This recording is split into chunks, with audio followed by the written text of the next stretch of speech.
নেত্রকোনার বিভিন্ন নদ নদীতে পানি বাড়ায় বন্যার শঙ্কা তৈরি হয়েছে। এ নিয়ে আরও জানাতে সরাসরি যুক্ত হচ্ছেন সহকর্মী জিয়াউর রহমান। জিয়াউর, নতুন কোন কোন এলাকা প্লাবিত হয়েছে জানাবেন, আর বন্যা পরিস্থিতি নিয়ে কোনো পূর্বাভাস আছে কিনা জানাবেন।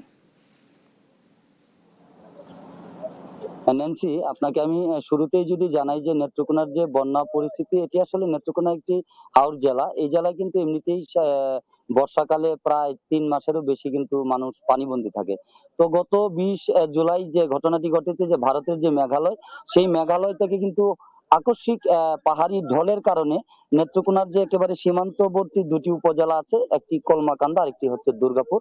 তো এই দুই উপজেলার ৪টি ইউনিয়নের অন্তত ২০টি গ্রাম কিন্তু এই পাহাড়ি ঢলে প্লাবিত হয়ে মানুষ অনেকটাই পানিবন্দী হয়ে পড়ে।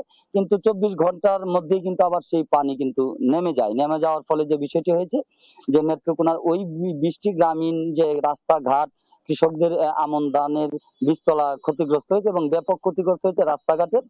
অনেক শিক্ষা প্রতিষ্ঠানেও কিন্তু পানিতে জলমগ্ন হয়ে যায়। তো আজকের যে অবস্থাটি আমাকে জেলা পানি উন্নয়ন বোর্ড জানিয়েছে, নতুন কোনো এলাকা এখন নেত্রকোনায় প্লাবিত হয়নি। যেসব এলাকায় পাহাড়ি ঢলের পানিতে প্লাবিত হয়েছিল, সেসব এলাকার পানি কিন্তু নেমে গেছে। এবং বিশেষ করে পানি উন্নয়ন বোর্ডের যে তথ্য আজকে আমাকে দিয়েছে, এখন কিন্তু গতকালকে থেকে এই নেত্রকোনায় কিন্তু কোনো বৃষ্টি নাই এবং মেঘালয়ে জল বন্ধ রয়েছে।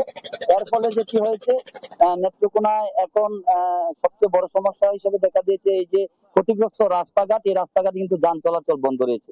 এবং উজানের যেসব নদী রয়েছে, বিশেষ করে সোমেশ্বরী, কংস, এই আর একটি নদী হচ্ছে উবধাকালী, এই ৩টি নদীর পানি কিন্তু কমছে। তবে আজকে দুপুর পর্যন্ত উবধাকালী নদীর পানি কিন্তু এখনো বিপদ সীমার ৫ সেন্টিমিটার উপর দিয়ে প্রবাহিত হচ্ছিল বলে আমাকে পানি উন্নয়ন বোর্ড জানিয়েছে। তবে উজানের পানি কমলেও নেত্রকোনার যে ভাটি অঞ্চলের নদীগুলো রয়েছে, বিশেষ করে ধনু নদ এবং মগরা নদী, এসব নদীর পানি কিন্তু বাড়ছে। আমি আপনাদেরকে একটু আগে দেখাচ্ছিলাম, এটি মগরা নদী। উজানের পানি কিন্তু পাহাড়ি ঢলের পানি নেমে এই মগরা নদী দিয়ে ভাটি এলাকায় প্রবাহিত হচ্ছে। তো ন্যান্সি, এই ছিল আমার কাছে নেত্রকোনার বন্যা পরিস্থিতির সর্বশেষ তথ্য।